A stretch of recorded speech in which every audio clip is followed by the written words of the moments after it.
Então, em nome do Ecossocial, nós queremos dar as boas-vindas oficiais à Ana Paula Cury. A Ana Paula, ela é médica de formação antroposófica, cofundadora da Escola de Paz, na Escola Waldorf Rudolf Steiner, coordenadora do projeto Semear na favela de Paraisópolis e atualmente membro integrante da diretoria da Sociedade Antroposófica no Brasil. Não está mais, Ana Paula? Não, já faz tempo. Ah, então tá bom. Não. Então atualiza isso pra gente. Então você já deixou a diretoria da sociedade há um tempinho já. Já. Em 2015 eu deixei os quadros da diretoria e agora sou membro da sociedade, como muitos aqui eu acredito sejam também, né? Igualmente responsável, né? Corresponsáveis, mas já passei esse bastão, aquela coisa de ficar lá segurando o piano, né? Empurrando o piano, agora eu não estou mais nessa, não. Tá bom. Então agora eu deixo a palavra com você, até se você quiser completar e trazer mais algum ponto do que você está fazendo hoje, aí sempre é muito bem-vindo para a gente. Então, uma boa palestra. Obrigada, Angélica. Eu só queria fazer, então, mais um comentário, não é propriamente uma retificação, mas se eu fosse brincar com isso, eu diria, então foi propaganda enganosa, né? Porque o Leandro e a Cláudia me chamaram para ter um bate-papo aqui em cima de uma coisa mais prática e gostosa, não uma palestra, né? O convite não foi para uma palestra. Mas eu espero que a gente possa ter, de fato, um bate-papo gostoso, uma coisa onde a gente possa reconhecer algo da antroposofia que aparentemente é o que nós todos aqui temos em comum, ou que aquilo que de alguma forma move muitos, se não todos, né? Os que agora se conectam através dessa plataforma nesse momento, mas de uma forma que isso se traduza em ação prática no mundo e na vida, né? E de fato eu escolhi falar de algo que me toca desde a minha experiência e que agora de certa maneira floresce. E quando uma planta floresce, é o momento em que ela se prepara, é aquele momento que antecede, né, os frutos e as sementes que ela vai legar para o mundo. E, de fato, é nesse momento da minha vida que eu me encontro, ou que eu me sinto, né? Eu espero que ainda muitos frutos possam vir, né, antes da flor murchar por completo, mas da planta fenecer. Mas eu sinto que, de fato, a minha contribuição particular nesse momento, de tudo quanto eu já fiz e de tudo quanto eu ainda faço, tem a ver com poder proporcionar aos pais e aqueles que se sentem nesse lugar do cuidar do ser, de um ser que se confia a eles, que se entrega a eles, até que ele próprio possa andar e se cuidar, né, com seus próprios recursos, e sustentar-se em sua própria individualidade. Então, todos esses que, em senso lato, são pais e mães, mesmo quando aquele a quem cuidam não vieram através de si, né? Então, nesse lugar, nós também, muitas vezes, temos professores, muitas vezes nós temos terapeutas, né, de longos percursos. Então, todos aqueles que, de alguma forma, cuidam do ser. Mas, sobretudo, esse cuidado primeiro, que começa desde o ninho, onde a vida principia.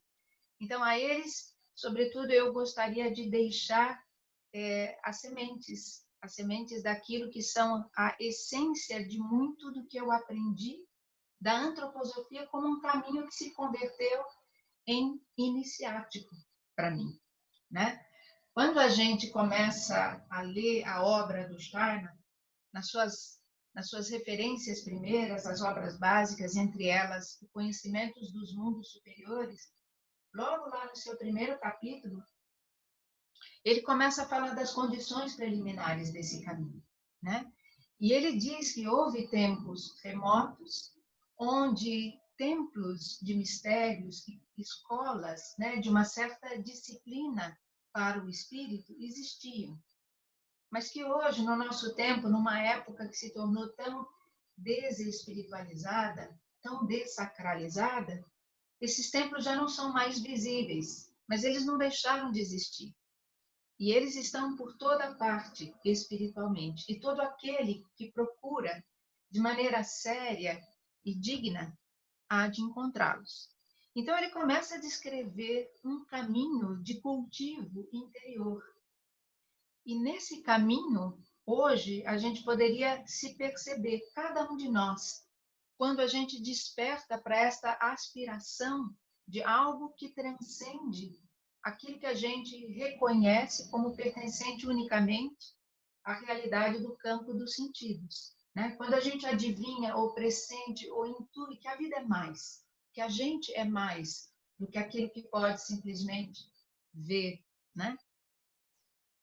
E o interessante é que hoje isso se descortina ou se abre como uma possibilidade exatamente onde a gente está plantado, no nosso próprio contexto de vida. Então, eu encontrei, assim, na maternidade, e agora eu diria na maternidade estendida, a possibilidade de trilhar esse caminho de iniciação. Quando, uns anos atrás, eu passei por um câncer, esse câncer me trouxe uma profunda oportunidade de revisão de vida. Fiquei muito feliz de ver aqui, logo entre os primeiros que entraram, a Mercedes, que foi alguém que me pôs no colo, me acompanhou nesse processo de mergulho, né? E de revisão, que é sempre uma oportunidade que se oferece a gente através de um adoecimento, e um adoecimento importante, significativo, e foi ela que me presenteou com uma pergunta muito importante naquele momento. E essa pergunta era: o que eu ia fazer depois disso, né? O que eu reconhecia como a minha tarefa kármica? E ela, me fazendo pensar sobre isso, precipitou um movimento na minha alma. E eu me lembrei, eu me recordei, claro, de coisas que a gente estuda ao longo de uma trajetória da antroposofia, né? Como muitos aqui também possuem a sua própria. E eu, naquela ocasião, me lembrei de quando um dos meus filhos estava justamente atravessando aquele momento que a gente chama de o Rubicão, e eu tive nas minhas mãos um livro de um pedagogo Waldorf que falava sobre os 9 anos. E naquela época eu me lembro que marcou, ao ler esse livro, que havia um capítulo voltado para esse momento dos 9 anos como um momento que muitas vezes traz na vida de um ser humano alguma situação que prenuncia algo do seu destino.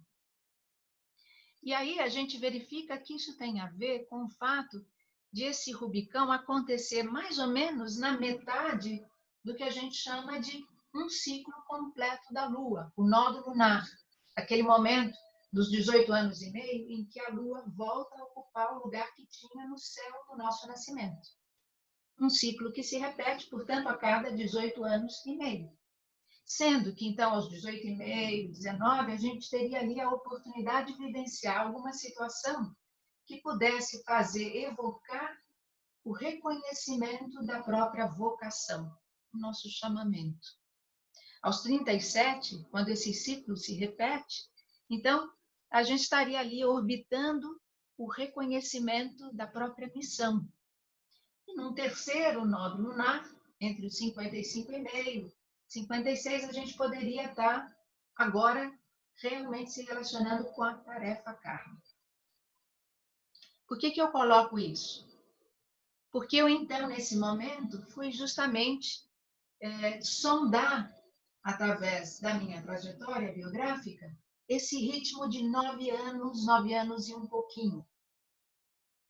E aí eu fui ter justamente com um episódio quando eu tinha 9 anos e 9 meses, em que meus pais passavam por grandes dificuldades financeiras, então era uma época em que nós nunca tínhamos dinheiro, por exemplo, para viajar, mas a casa aonde nós fomos morar, que era a casa construída pelos meus avós maternos, meus avós se mudaram e passaram a casa para minha mãe, para os meus pais. Então, nós fomos morar numa casa grande, com quintal, e que vivia cheia de outras crianças. E nas férias, então, muita criança de personalidade forte, muito cacique zero índio, vez por outra, então tinha uns conflitos e a mãe, que era a que estava presente, muitas vezes era chamada para arbitrar. Então, um dia, ela resolveu, assim, teve um rasgo de inspiração, convidou todo mundo para o lanche, e depois do lanche falou assim, vamos começar um clubinho da verdade? E esse clubinho da verdade nada mais foi do que ela dá a cada um de nós, segundo a dificuldade particular daquela criança. Nós éramos mais ou menos 8 a 10 crianças, às vezes um pouquinho mais, às vezes um pouquinho menos. O mais novo tinha 6 para 7 anos, o mais velho tinha 11 para 12. Então, entre 6 e 11, 12 anos, nós éramos aí de 8 a 10 crianças, todo dia brincando nas férias. E eu, por exemplo, era uma criança muito colérica. A gente não tinha esse termo, a gente chamava pavio curto. Então, saía muito no braço, né? Resolvia no braço. Então, eu recebi o tema da educação da força da vontade. O Paulinho, por exemplo, que era neto da dona Nicota, nossa vizinha, e cujo pai era abastado, podia ter os brinquedos que a gente, né, babava de inveja porque a gente não podia ter os brinquedos caros. Então, para ele foi dado o tema do egoísmo, porque ele tinha muito ciúme de dividir os brinquedos, né? Ele retinha tudo dele, ele não queria compartilhar. Então, ela foi dando para cada um tema. E a gente pesquisava, com folha de papel ao maço. Cada um responsável por um tema ia perante os outros, né, colegas, e no dia da sua apresentação ele tinha que dizer o que era aquilo, tinha que fazer uma certa explanação, ilustrar, e ao final os outros podiam fazer perguntas. E depois de fazer perguntas, nós tínhamos que sair com soluções que podiam surgir de uma construção compartilhada. Eu lembro claramente que, por exemplo, no meu tema, né, que era a educação da vontade, porque a minha vontade explodia, né? Então, nós combinamos que quando alguém percebesse que o outro estava prestes a explodir, que o vulcãozinho ia ter a sua erupção pela raiva, então que ele ia dar volta no quarteirão, ou ele ia pegar a força da raiva e varrer o quintal. Ele tinha que usar aquela força de alguma maneira construtiva, criativa, só não podia despejá-la num outro. Vai chutar uma lata, qualquer coisa a gente tinha que fazer. Enfim, para vocês terem então uma ideia, né? Isso foi o nosso clubinho da verdade, vivenciado nas férias de verão de 1974. E depois, hoje, né, quando eu olho retrospectivamente, eu me dou conta, tudo o que eu faço é clubinho da verdade. Eu me reúno com outras pessoas, né? Tudo que eu faço em comunidade. A escola de paz é uma pequena comunidade, é uma comunidade para a prática reflexiva da parentalidade. O projeto Semear é uma atuação em comunidade, um projeto social, onde a gente estende o que foi a nossa maternidade ou aquilo que a gente aprendeu e compartilha com outros, a serviço de outros. Tudo que eu faço hoje, faço dentro de uma estrutura de comunidade. E comunidades que estão a serviço de processos de autoconhecimento, de autodesenvolvimento, uns com os outros, né? Então, é como uma atmosfera fraterna, mas que facilita um processo que é do desenvolvimento de cada um. E o que é isso? Era o clubinho da verdade. Então, eu já tinha vivido o embrião disso lá nos meus 9 anos e pouco. Aos meus 18 anos e meio, mais precisamente aos 19, eu estava cursando medicina e entrei numa profunda crise existencial, acreditando que eu estava fora do lugar, muito infeliz e temendo tomar a decisão do trancamento de matrícula para explorar outra possibilidade, porque eu sabia que o meu pai, que não tinha podido fazer um curso superior, mas que tinha o desejo de, em fazendo, ter feito a medicina, ele estava se realizando através da filha primogênita que agora escolhera a medicina. Então, tudo que nele foi frustrado tinha agora a chance de se ver realizado. E agora, como é que fico eu para dizer para meu pai que eu não acho que eu vou ser médica, que eu não sei se esse é o meu lugar, que eu estou profundamente feliz e que eu quero procurar outra possibilidade. Mas foi graças a isso, nesse momento em que eu tranquei matrícula, por força de circunstâncias, acabei conhecendo uma pessoa por meio de quem eu ingressei em grupos que ela mantinha na sua casa. Grupos onde eu aprendi a meditar, grupos onde se lia, né, sobre espiritualidade, e ali pela primeira vez eu li um livro de Steiner. Então, aos meus 19 anos, eu li uma obra do Steiner. E naquele momento, eu senti dentro do meu coração, esse sujeito consegue colocar em pensamentos e palavras os anseios mais profundos que eu trago no meu coração. A gente, quando é jovem, vai para o mundo sem saber direito o que a gente é, o que a gente quer. No fundo, a gente sabe com sentimento. Mas a gente precisa de um espelho que no entorno nos devolva a nós mesmos para o nosso reconhecimento. E não foi isso o que eu encontrei lá. Quando eu encontrei a antroposofia, descobri que também existia uma medicina antroposófica, uma medicina que era calcada nesta visão do ser humano, do mundo. Naquele tempo eu não saberia dizer isso, mas hoje, se eu pudesse voltar no tempo e emprestar minha maturidade e a voz para o coração da jovem de 17, 18 anos que ingressou na faculdade de medicina, ela então teria dito, não é que esse não é o meu lugar. A forma como isso é feito é que não é. Porque se ensinava muito de técnica e de patologia, mas faltava o principal, faltava o ser humano. E é isso que a antroposofia nos dá, nos resgata, o insight sobre o que significa ser humano. O que significa a gente poder co-criar-se, né? Participar da construção de si mesmo e vir a ser. Muito bem. Se eu continuar com mais 9 anos em cima dessa descoberta da antroposofia, bom, eu me caso aos 25, aos 26 eu me torno mãe. Aos 27 eu tenho o meu primeiro ano de maternidade, porque meu filho nasce em dezembro de 1990. Então, é como se a vida estivesse juntando, né, as pecinhas do quebra-cabeça. Aos 9,5, o Clubinho da Verdade. Então, você vai fazer Clubinho da Verdade na vida. Vai participar de Clubinhos da Verdade. Talvez você seja uma liderança facilitadora de Clubinhos de Verdade. Mas com que método?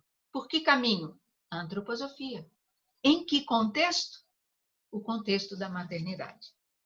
Então, eu primeiro comecei a vivenciar esse caminho através da maternidade que se tornou imediatamente a prioridade absoluta. Tudo mais começou a girar em torno disso.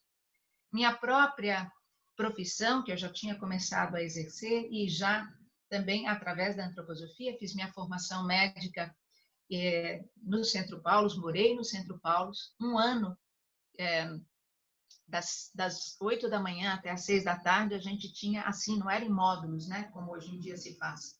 Então, era um ano inteiro de imersão, todos os dias, um ano de medicina e vivência artística, e depois mais 2 anos no Centro Paulos, que ainda, na Clínica Tobias, que ainda era um lugar de internação, né?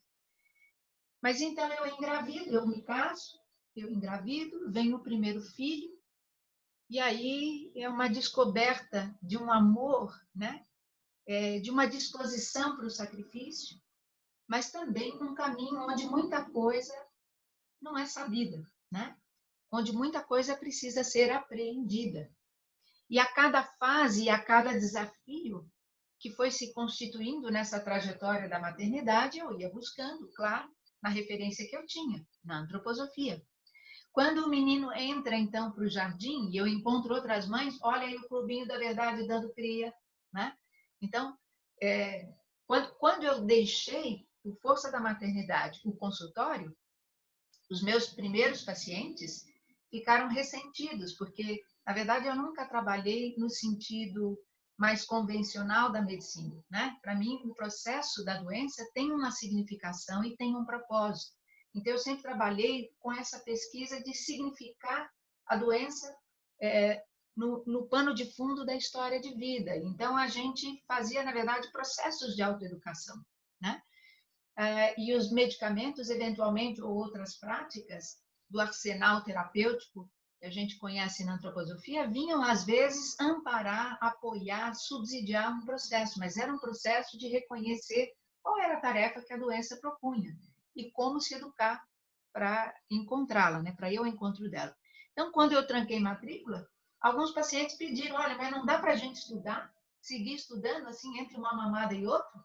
Então, o rudimento do que hoje é o ramo ictus surgiu ali, com 2 pacientes e eu mesma entre uma mamada e outra na minha casa, né? Olha aí, dando cria o Clubinho da Verdade, né?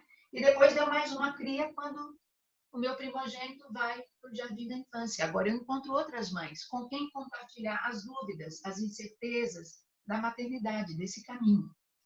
E sempre me apoiando no que a antroposofia tinha a dizer de um ser humano em seu devir, né? Então, de um lado tinha a antroposofia como uma referência, que começava a me dar olhos para ver aquilo que acontece no ser humano, cujo mistério está se desvelando diante de mim, através do meu filho, do meu primeiro, do meu segundo, do meu terceiro. Eu tive 3 meninos, né? Ganhei 3 presentes assim do céu. E através deles e daqueles outros com quem eles conviviam nessa pequena comunidade, primeiro do jardim de infância, depois na escola grande. Então, a gente foi se acompanhando. Então, o embrião do que mais tarde veio a ser a escola de pais já estava ali, desde o Clubinho da Verdade, com a antroposofia enquanto caminho de conhecimento, né, dentro desse contexto, sobretudo, da maternidade ou do cuidar do ser. E a medicina não é outra coisa senão isso também, cuidar do ser, né? Só que talvez não desde o começo, não tão desde o princípio, né? Mas um segmento importante, talvez, porque são os momentos das crises que se condensam cifradas no corpo, na linguagem de uma enfermidade.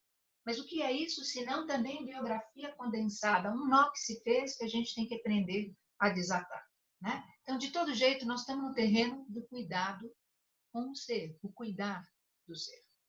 Muito bem. Então, chegamos ali até os meus 27.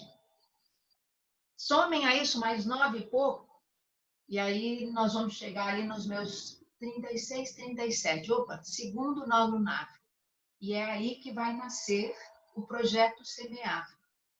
E o projeto Semear nada mais foi do que a gente estender, a princípio, as asas da maternidade dos nossos filhos, daqueles que vieram através de nós, para as crianças da favela de Paraisópolis, a quem nós gostaríamos de levar nutrição anímica e espiritual travestido do lúdico. Estender o que a gente aprendeu como mães de crianças num jardim Waldorf, numa escola Waldorf, levar elementos dessa pedagogia no cultivo que as mães podem oferecer e levar isso também para os educadores comunitários e ajudar, através daquilo que é a linguagem da infância, da primeira infância, da segunda infância, o lúdico, a brincadeira, as histórias, as narrativas, né, os cantos, levar alimento anímico. Isso porque a gente percebeu que, da mesma forma como se pode falar em deficiência física, existe também deficiência moral. Existem pessoas que muitas vezes podem cruzar os nossos caminhos como agentes da violência, que a gente chama de mal. A essas pessoas, muitas vezes, são colocados os rótulos de criminosos, marginais. Mas, na verdade, o que é um marginal, senão alguém que ficou à margem, que está talvez excluído de um processo de desenvolvimento que foi enriquecido com as oportunidades que nós, privilegiados, tivemos. Então, não adianta a gente tentar se blindar ou se proteger num país de tantas desigualdades que muitas vezes vão levar alguns à margem a ficar expostos a tantas violências, e a desigualdade não deixa de ser uma violência, que eles podem também se desnutrir ou se desconectar da sua própria essência humana e moral. Então, tem gente que se converte em transtorno, em portador de transtorno de personalidade, em criminoso, porque não foi nutrido desenvolvido ou não foi protegido na sua essência humana primeira. Então, se a gente quiser alguma coisa melhor, é preciso levar o bem.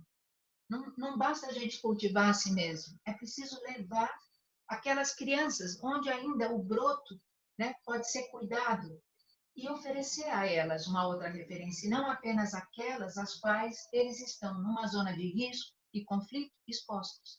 Assim, talvez eles tenham escolha.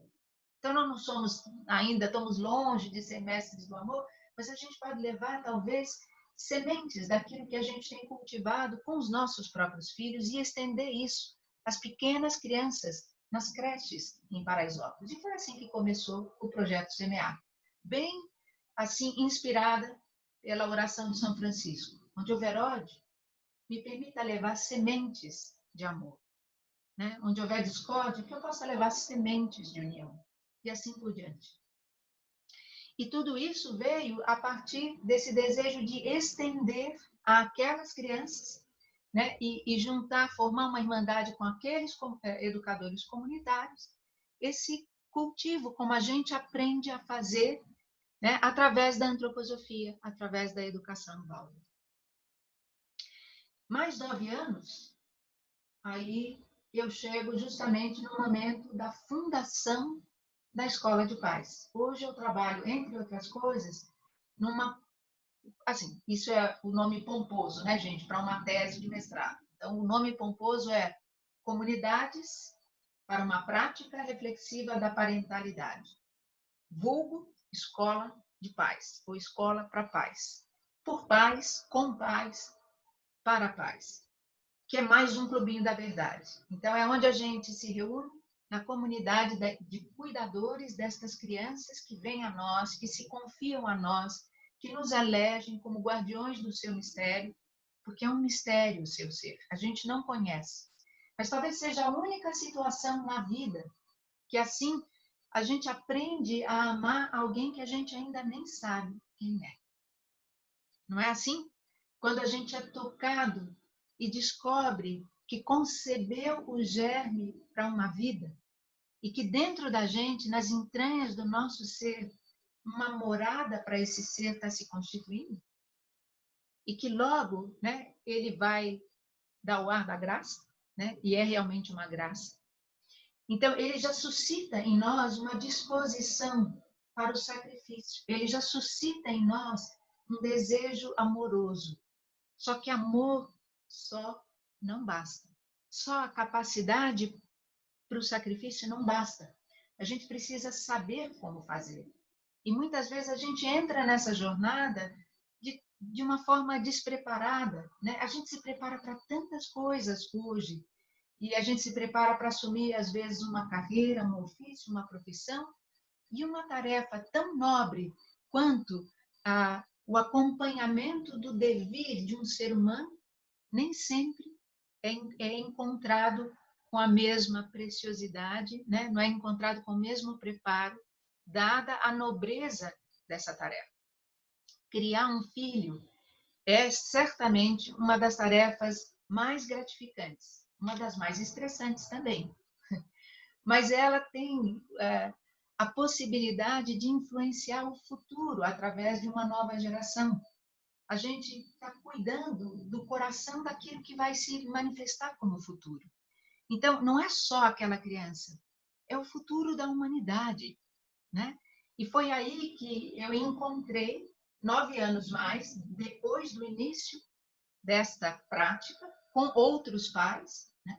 Numa ocasião que me foi trazida através de um programa de mestrado, instrumentos e ferramentas com os quais eu poderia olhar para toda essa trajetória que eu tenho feito e essencializá-la e legar em sementes para quem mais queira ver valor e justificativa, né, na constituição de um clubinho da verdade com pais, né? Quer dizer, de uma comunidade de pais que queira aprender a ser aquilo que os filhos necessitam que nós sejamos, para que eles manifestem todo o seu potencial, né? Para que a gente também se ampare mutuamente, porque cada vez mais sozinho é muito difícil. É incrível que essa escola de pais ela se justifica hoje principalmente porque um dos sinais da nossa época, essa que nós, na antroposofia, aprendemos a nomear como época da alma, da consciência, ela exige de nós que aquilo que outrora era algo gracioso e natural, seja hoje apreendido mediante um esforço deliberado da vontade, conscientemente. Então, o que antes era meio que natural e instintivo, sabiamente instintivo, hoje precisa ser desenvolvido. E foi nesse sentido que eu descobri que os meus filhos foram para mim grandes mestres. E muito do que com eles eu aprendi, a partir deles eu aprendi, né? À medida que eu também lia, me aprofundava, estudava, procurava meditar, trabalhar com o mundo da noite, né? Como a gente vai aprendendo na antroposofia, eu fui percebendo, né? Se vocês tomarem, por exemplo, o conhecimento dos mundos superiores e começarem a ler aquele primeiro capítulo, mas sob o prisma da maternidade, da paternidade, do cuidado do ser, o que ele diz ali basicamente? Né? Ele diz que o caminho principia na trilha da veneração. Começa assim, com a devoção, a veneração e a humildade. Essa é a primeira condição para trilhar esse caminho. Mas não é a primeira coisa que o filho suscita em nós? Essa disposição que nos encanta. A criança vem e encanta, porque é notícia fresquinha do céu. É notícia celeste, né? Tem algo da criança na primeiríssima infância que, na verdade, evoca a memória daquilo que é sagrado dentro de nós mesmos, daquilo que é o nosso próprio eu superior, que na nossa primeiríssima infância justamente constituiu no nosso instrumento corpóreo aquilo que dignificaria esse instrumento como aquele possível de ser ocupado e utilizado por um espírito humano. O andar ereto, a verticalidade. Né? Poder comunicar o íntimo na fala e falar a verdade. E também poder pensar, e como a criança pensa a princípio, um pensar imaginativo, vivo, que alcança o infinito. Né? Essas são as 3 primeiras aquisições de um ser humano. É isso que prepara o seu corpo para torná-lo morada e instrumento do seu espírito. E é isso que a criança, então, nesse seu primeiríssimo, nos seus primeiríssimos anos, evoca como recordação a atuação deste eu sou. Eu sou o caminho, andar.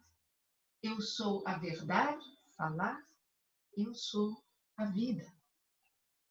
Então, há algo que subliminarmente evoca o Cristo em nós e suscita esse encanto, essa veneração, essa devoção. E se a gente puder tomar isso que eles incitam em nós e levar mais adiante, se a gente converter isso naquilo que também sempre foi objeto de todo o caminho de disciplina espiritual, a atenção. Se nós tornarmos a nossa atenção a esse mistério do ser que se desvela diante de nós, uma atenção reverente, devota, então esta atenção vai transformar o nosso olhar em um olhar fenomenológico. Este olhar fenomenológico vai também, como que suscitar em nós as perguntas que vão conduzir o nosso pensar a tocar, né, a tanger as fibras, as cordas, né, no coração da vida. E a gente vai começar a realmente ouvir a música desse ser, a canção dessa criança. E vai aprender a cantar.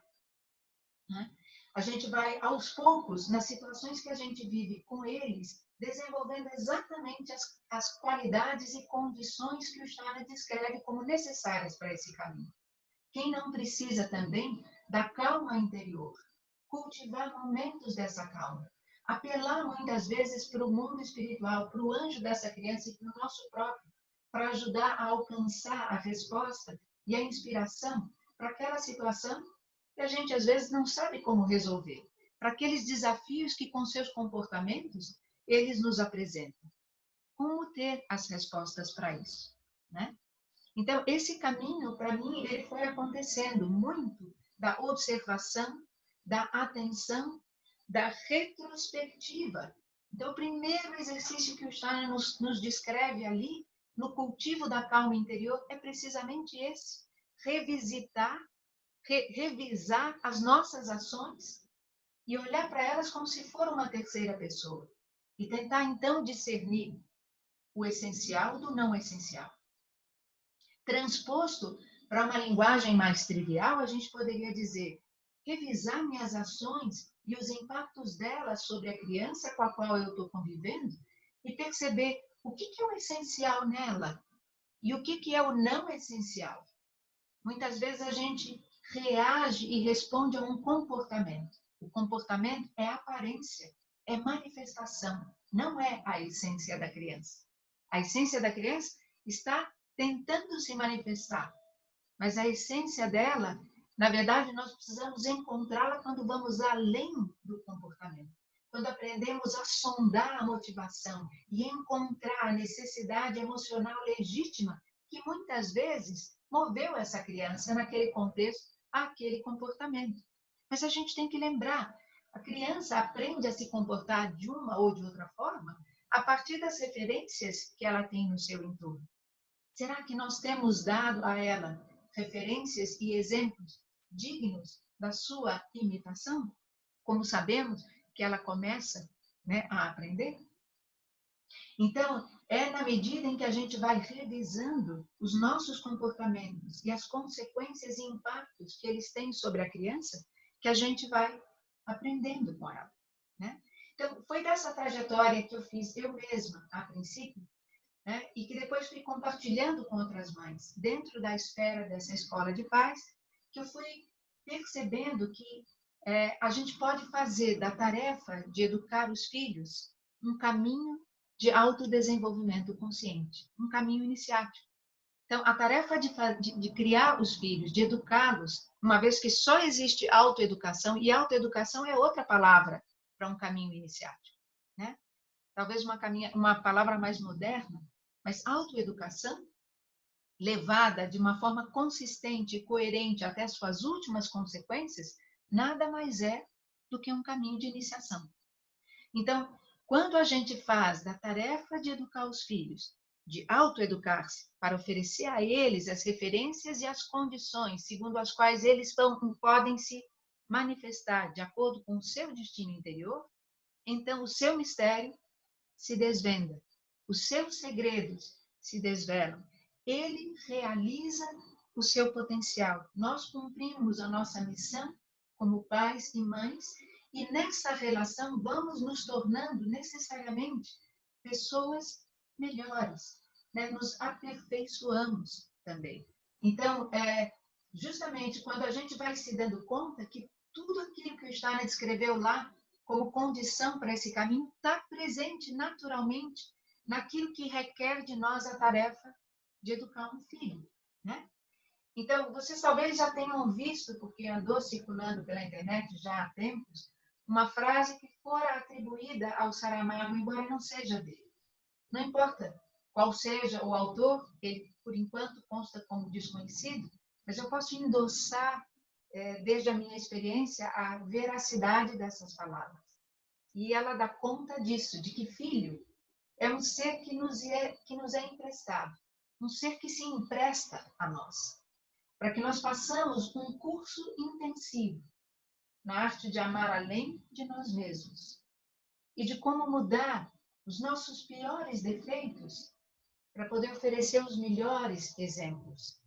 E também para aprendermos a ter coragem, porque ser pai ou mãe, ou estar nesse lugar de cuidar de um ser, isso incorre numa responsabilidade tão tremenda que requer muita coragem. A coragem de a gente se expor a todo tipo de dor e principalmente a da incerteza, de não saber se está agindo certo e de ter medo de perder alguém tão amado. Mas perder como? Não é nosso? Lembra? Foi só emprestado. Enfim, é um pouco isso que eu queria dividir com vocês, né? O caminho que descobri que a gente pode fazer, e ao fazê-lo, eu acho que a gente começa a realizar o que o Steiner de fato intencionava com a antroposofia para todos nós. Tornar a antroposofia um fator civilizatório. Tornar o caminho cognitivo, o caminho iniciático antroposófico, a base, o fundamento de tudo quanto a gente é e pratica e faz na vida. Eu o encontrei, sobretudo, através do contexto da parentalidade e do cuidado de um ser. Mesmo na medicina, é isso que eu faço, né? Então, quando a gente estende isso ao social, isso leva para uma outra esfera. E quando isso agora se converte na essencialização numa tese, ou talvez um livro que venha a ser escrito, ou os cursos que a gente possa dar para formar novos multiplicadores, né, desse caminho que se pode fazer em comunidade e junto, então aí eu chego, né, nisso que talvez alcança a dimensão da verticalidade e da horizontalidade. Aquilo que pode ampliar e lançar essas sementes mais adiante, para além de mim mesmo, e que pode talvez fazer sentido e ajudar outros a fazerem sentido, do que possa ser a nossa relação com esses pequenos, grandes mestres do nosso aprendizado de ser humano e de amar. Enfim, é isso. Podemos abrir para um diálogo com perguntas ou comentários, como vocês quiserem. Muito bom, Ana. A gente poderia ficar aqui horas ouvindo você e essa partilha assim, de parte da sua biografia. Muito bonito, muito nutritivo. E agora nós estamos aqui com mais de 220 pessoas, né? 228. E a gente quer abrir, então, para perguntas aqui no nosso chat. Quem tiver... Eu estou aqui com tantas perguntas, né? A gente, às vezes, não consegue responder todas as perguntas que vêm aqui no chat, né? Mas a gente pode fazer uma seleção. Então, quem tiver perguntas, o nosso convite é enviar escrito aqui no nosso chat. E aí a gente tem uma conversa com a Ana, até a gente finalizar o nosso horário. Temos uma pergunta aí, Ana Paula. Fala, Angélica. Como você considera o papel dos avós na coeducação das crianças? Então, os avós, eles fazem parte dessa comunidade pedagógica, não é? E eles sempre tiveram um papel muito importante, mas toda a constituição do núcleo familiar já vem há algumas décadas sofrendo grandes metamorfoses, né? Desde os anos 60, com muitos movimentos que impactaram o convívio familiar, desde talvez começando ali com o surgimento dos contraceptivos, a revolução sexual, as mulheres indo para o mercado de trabalho, né? Essas mudanças de movimentos que tinham no seu bojo algo de libertário, né? De igualitário, enfim, todos esses ideais, nós estamos hoje num momento de transição, né? A gente percebe que esses movimentos, eles tinham em comum romper com aquilo que era tradição, com aquilo que era arcabouço e dava uma estrutura, mas que estava pautado por uma autoridade externa. A autoridade do Estado, da igreja, da escola, né? E esses preceitos e referências morais, então, aquela família clássica, né? E essas coisas, essas estruturas foram um pouco se dissolvendo a partir desses movimentos. E hoje a gente tem um lugar onde família e mesmo pais, avós, tios, né? Tá se estendendo um pouco mais. Às vezes tem pais que estão ocupando o lugar ainda do progenitor, né? Do pai. Está fazendo o papel de educar, porque os pais não estão podendo. Então, outras vezes, eles podem ser aqueles que ainda tomam no colo, que ainda, no sentido da visita à casa da vovó, de ouvir as narrativas, de poder na casa da avó aquilo que não pode na casa da mãe. Mas tem muita coisa que está mudando, né? Então, isso depende um pouco da situação e do contexto de cada família, como é que isso é, né? Mas eu acho que é muito importante para uma criança poder ter esse olhar que está um pouco mais, vamos dizer, dispensado da responsabilidade da autoridade materna, paterna, e que pode ser um olhar, às vezes, mais benevolente, né? E que pode ser de uma certa cumplicidade, que é tão gostoso que a gente podia ter com avô, com avó, né? Mas acontece que hoje as pessoas estão demorando mais para ter filhos, porque a carreira vem na frente, a realização pessoal profissional vem antes, e se tem menos filhos e mais tarde. Então, às vezes, os avós também podem estar mais idosos quando os netos vêm. Ou eles estão também em outros compromissos, porque também são mais ativos em certos aspectos, né? Não são mais aqueles avós que estão, vamos dizer, aposentados e disponíveis. Então, tudo vai depender muito de como é que está configurado o contexto particular da família deste avô, dessa avó que pergunta, que indaga. Então, a gente vai ter uma diversidade de situações. Mas eu acho que é muito bom e é muito saudável quando a gente pode contar com a presença de avós que podem estar nesse lugar de um relativo amparo aos pais, mas que não necessariamente tomam o lugar dos pais, que podem trazer à criança aquilo que os pais não estão no tempo de trazer, né? O pai precisa ser a referência, precisa ter a responsabilidade de estabelecer limites, precisa ser a autoridade amada. Vai haver o tempo de ele poder ser o amigo, mas o vovô e a vovó já podem ser, né? Então, falta, às vezes, essa possibilidade hoje, por conta de uma série de situações. Mas eu acho muito importante o papel dos avós nessa coisa, principalmente das narrativas, das histórias que eles podem contar, inclusive da infância dos pais das crianças, né? Do convívio gostoso, as coisas que a gente tem de memória da casa de avó, né? A comidinha da casa da avó, aquilo que só o vovô dá, das viagens com vovô e vovó. Então, eu acho muito, muito importante que isso faça parte também desta construção do ser, mas no seu devido lugar, né? A gente tem muitos avós, viu, na escola de pais. A gente não tem só pais na escola de pais. No fundo, é uma escola de família, ou uma escola de cuidado do ser. E a gente tem avós e a gente tem até também pessoas que ainda não são mães ou pais, mas que cuidam de mães e pais e preparam pessoas para serem pais e mães. Muito bom, Ana. Temos mais perguntas aqui. Olha, tem uma que veio da Diane, que é: como trazer calor e cuidado para as crianças que sofrem abandonos e que estão em casas de acolhimento? Você está se referindo a crianças que foram abandonadas, que não vivem junto com pai e mãe? Ela citou assim, ó, crianças que sofrem abandonos e que estão em casas de acolhimento. Não necessariamente órfãs, né? Podem ter, às vezes, os pais vivos, mas vivem num abrigo ou sob uma tutela, né? Então, isso se assemelha para mim um pouco a essa experiência que nós fomos ter com crianças, muitas vezes, numa situação assim, né? A gente sempre pode levar algo de amor, né, para as crianças que se sentem abandonadas. Embora exista uma expectativa original de que isso pudesse vir daquele que é o pai e a mãe, né? Hoje, eu até fiz outro dia uma live dizendo dessa diferença.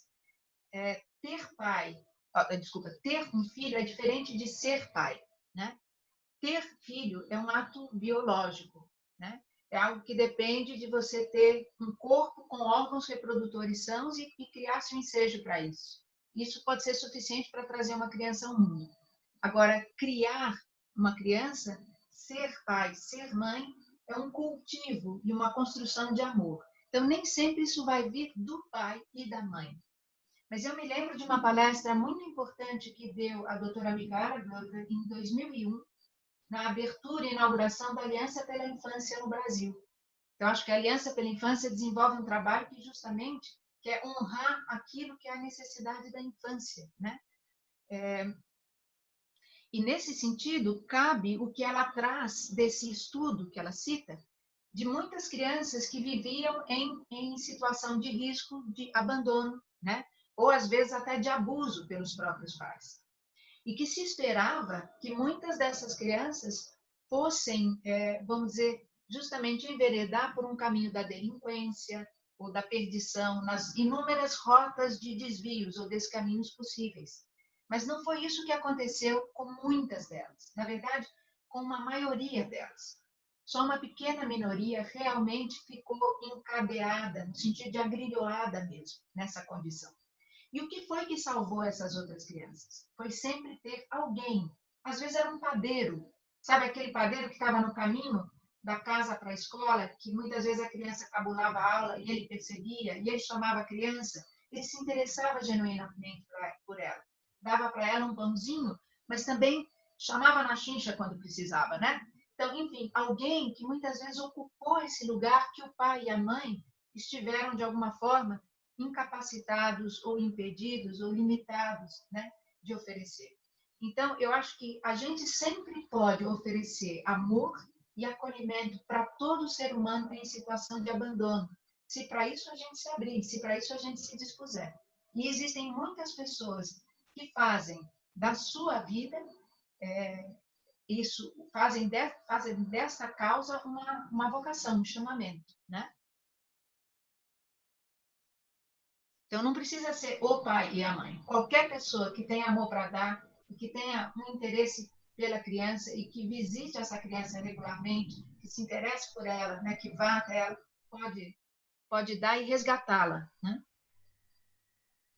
Muito bom, Ana. A gente tem mais algumas perguntas, agora que são 17h54, talvez tenha só mais uma. E a pergunta, eu vou resumir, é possível ter uma frase que nos guie na criação dos filhos?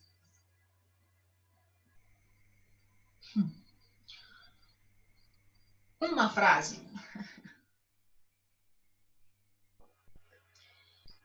Olha, não sei se dá para resumir numa só, mas eu vou pensar sobre isso. Se eu achar uma, eu diria que, sendo os filhos aqueles que suscitam em nós o amor, como essa disposição para o sacrifício, para mim, essa é a característica maior do amor. O amor se expressa em muitos gestos, mas a característica maior dele é essa capacidade de doar-se. Então, eu diria que a criação dos filhos é a oportunidade de a gente aprender a amar se doando e dando o melhor de si a cada momento. Para mim, isso talvez seja a síntese, né? A essência. Para a gente poder se doar de uma maneira que seja efetiva, né? Que isso realmente leve a efeito, produza o desenvolvimento do potencial que jaz, vamos dizer, como um segredo, né? No âmago desse ser, é preciso a gente balizar hoje esse caminho com o conhecimento e com a autoeducação. O conhecimento do ser humano, como nos pode dar, por exemplo, a antroposofia. E o trabalho em si mesmo, né? Então, sabe quando a gente fala dessa trindade? Poder, amor e sabedoria? Essa trindade que a gente persegue no caminho espiritual? Então, o amor, o Filho suscita em nós. Mas nós precisamos buscar hoje conhecimento e nos capacitarmos, que é outra palavra para poder, né? Poder é capacidade, é aquilo que nos dá a competência, que nos habilita e nos permite fazer. Então, eu diria que hoje poder cuidar de um filho é aprender a se desenvolver num caminho que é cognitivo, que desenvolve as nossas competências, suscitado pelo amor que ele desperta em nós, que um filho desperta em nós. Então, no final, a gente chegou numa frase. Muito bonito, Ana.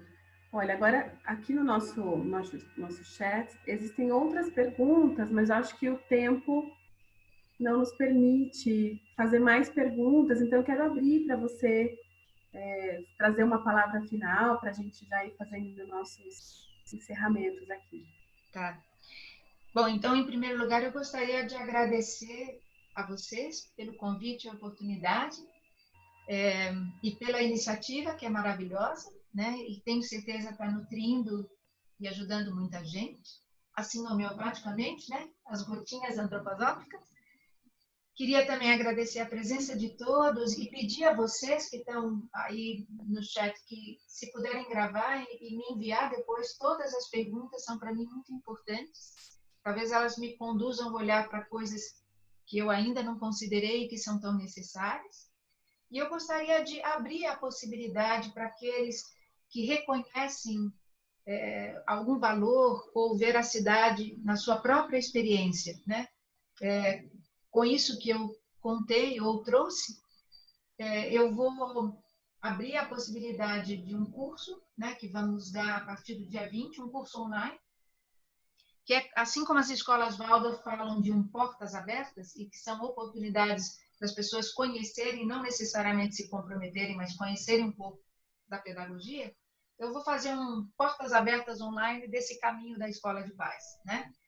Pela plataforma da SBPNL, a Sociedade Brasileira de Programação Neurolinguística.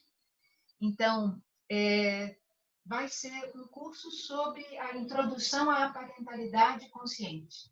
E ali eu vou trazer esse caminho iniciático e vou dar e compartilhar práticas e referências a partir das quais qualquer pessoa que veja nisso valor e justificativa pode iniciar o seu caminho iniciático na tarefa de educar os filhos, né?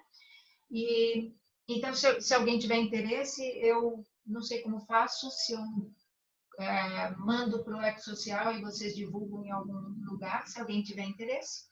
E dizer que também a Escola de Paz, que funciona presencialmente lá na Escola Waldorf Rudolf Steiner, ela é aberta, né, a quem queira dela participar. E hoje a gente trabalha formando líderes, multiplicadores disso, para que muitas novas comunidades parentais possam surgir, para que muitas mais pessoas possam hoje se reunir numa comunidade de vida para aprender juntos, para se apoiar mutuamente, né, para encontrar nessa compreensão empática a reciprocidade que a gente precisa para se empoderar, para se fortalecer e para ser melhor. E se nós tivermos seres humanos de uma qualidade superior, né, se nós legarmos filhos mais humanos ao mundo, então certamente nós poderemos contar com um futuro melhor. Acho que é esse o recado. Muito bom, Ana. Olha, em nome do Ecosocial, eu agradeço a sua doação e essa bela explanação e essa conversa que nós tivemos aqui.